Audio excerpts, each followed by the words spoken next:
meet Will, who was played by the beautiful Aldis Hodge. And well, you know, Aldis and I have a relationship. We go back to Hidden Figures, and I didn't really work with him a lot, but I watched him on set, and I was like, he's very charming, he's handsome, he's funny, you know, he's like the guy everybody loves, you know. And so when they gave me a list of guys to play the character Will, I was like, Aldis, I would love to work with him. I hadn't worked with him before. It would be a nice look, new, fresh look for the film, and I think that guy deserves a shot because it's just something about him. And so I pushed for him. I did. And thank God they hired him because he was everything I thought he would be. Ali is a woman who can hold her own. So she never walks in the room intimidated. If anything, she overcompensates in confidence because that's something that she's had to do all of her life. You know, boxers, what do? They overcompensate. Hey, I'm gonna beat you up and you wait until we get in. So that's how she was raised. That's all she knows. So she doesn't intimidate easy. So it was never like she felt like, oh my God, I'm the only girl in here. If anything, Ali felt like she was one of the fellas with boobs. But yeah, you know, I guess Ali is the type of woman who sees obstacles and then she goes into, how do I break them down? How do I leap over the hurdles? She never sees anything as a problem. Okay, you may present it to her as a problem, but I'll prove you wrong. Let me tell you what I love about Adam Shankman. He is comedy and he's musical theater. It's interesting.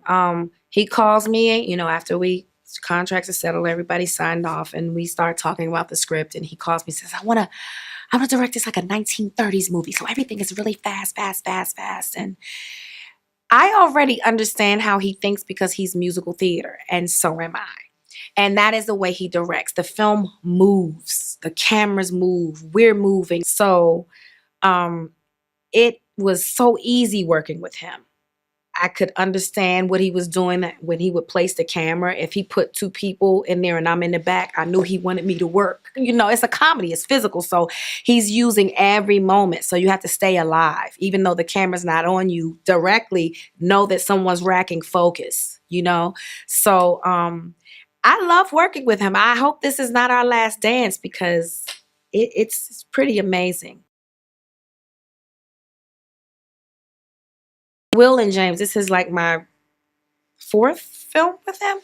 And they are, I don't know what to say. They're like the president and the vice president. Like they got magic. They know how to produce a film. I trust them every time I work with them. Every time they call me, I pick up. I'm like, what you got? You know, the only film that I wasn't able to do with them was Girls Trip.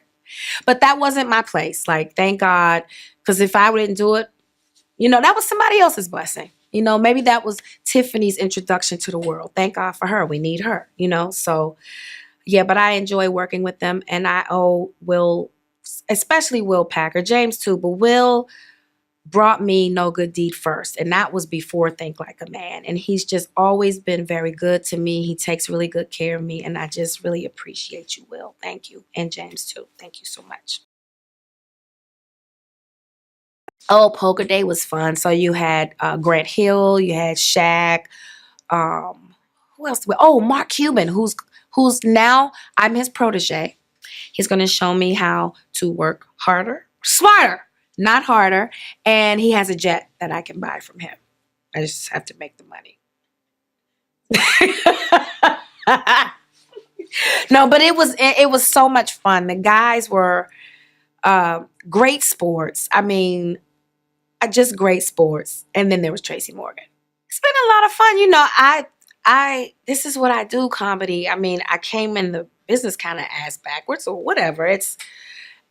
I guess it was destined for me to garner such a dramatic audience and then have them go, oh, and she's funny. You know, I'm fine with that. I'm a character actress. I always knew I was good at comedy. It just took the industry a minute to catch up, which is fine by me.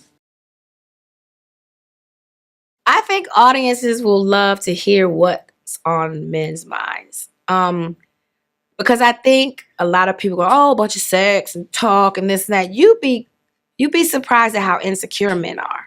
They're just as insecure as we are.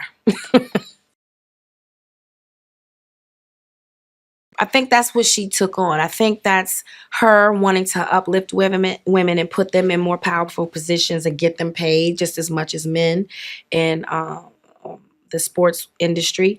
I think that's something that she champions because that's something she's fighting for herself.